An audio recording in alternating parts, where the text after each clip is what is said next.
95% of future scalpers lose money, and it's almost never because their strategy is bad. It's because they break the same handful of rules over and over. I've boiled it down to 10. Follow them, and you're already ahead of most funded traders. Break number 7, and it doesn't matter how good your entries are, you'll blow the account anyway. We'll get to that one. Quick disclaimer, this is education, not financial advice, and trading futures carries real risk. Let's go. Rule 1. Risk first, reward second. Scalping tempts you to think in points and profit. Flip it. Before you ask what you can make, ask what you lose if you're wrong. One oversized loss erases 10 disciplined scalps. The problem is never the strategy, it's the risk. Rule 2. Trade momentum, not chop. You're not holding for the afternoon trend, you're catching bursts. When price is moving with force and volume, that's your window. When it's grinding sideways in a tight range, do nothing. Chop is where scalpers give it all back. Rule 3. Have your plan before the open. If you sit down and see what looks good, you're already improvising. And scalping punishes hesitation. Know your levels, your bias, and your max risk before the bell. Clarity is what lets you pull the trigger in 1 second instead of 5. Rule 4. Only trade liquid, tight spread markets. Stick to the ES, the NQ, and their micros. On a scalp, a wide spread is a tax you pay on every single trade. And a liquid market with a 2-tick spread will bleed you out even when you're right. Rule 5. Enter on a precise trigger and nothing else. A pullback into the VBUAP or the 9 and 21 EMA, a clean break and retest, a momentum snap off a level. If you can't name your exact trigger out loud, it's not a setup, it's a feeling. And feelings are how you overtrade. Rule 6. Use a tight mechanical stop beyond the swing. Not, I'll watch it.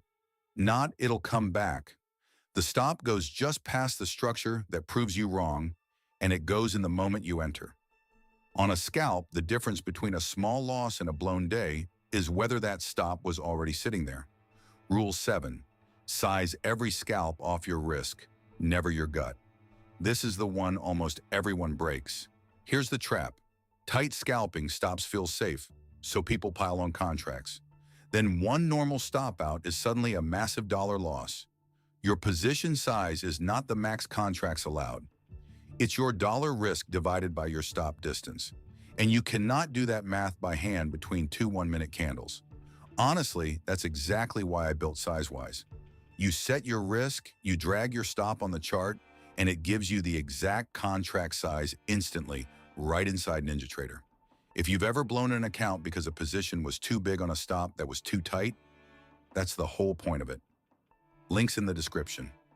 Rule 8. Target 1.5 to 2 times your risk and take the win. Scalps are singles, not home runs. The fastest way to turn a good scalp into a bad day is holding a 5-tick winner hoping for 50. Hit your target, bank it, reset. Rule 9. Set a hard daily loss limit, 2 to 3%, and honor it. When you hit it, you're done. Close the platform. Every blown account has the same story. A trader who was down, kept clicking, and turned a bad morning into a disaster. The market is open again tomorrow. Rule 10. Master one setup in one market. The traders who win aren't running 10 strategies. They trade one setup, one instrument, until they know it cold. Consistency beats prediction every single time. So there they are, 10 rules. Risk first. Trade momentum. Plan ahead. Liquid markets only. Precise triggers. Mechanical stops. Size off your risk, not your gut. Take your 1.5 R, respect the daily stop, and master one setup. None of these are hard. Breaking them is the whole reason the 95% stay in the 95%. If this helped, the next video breaks down the one scalping setup I'd trade if I had to start over. I'll see you in it.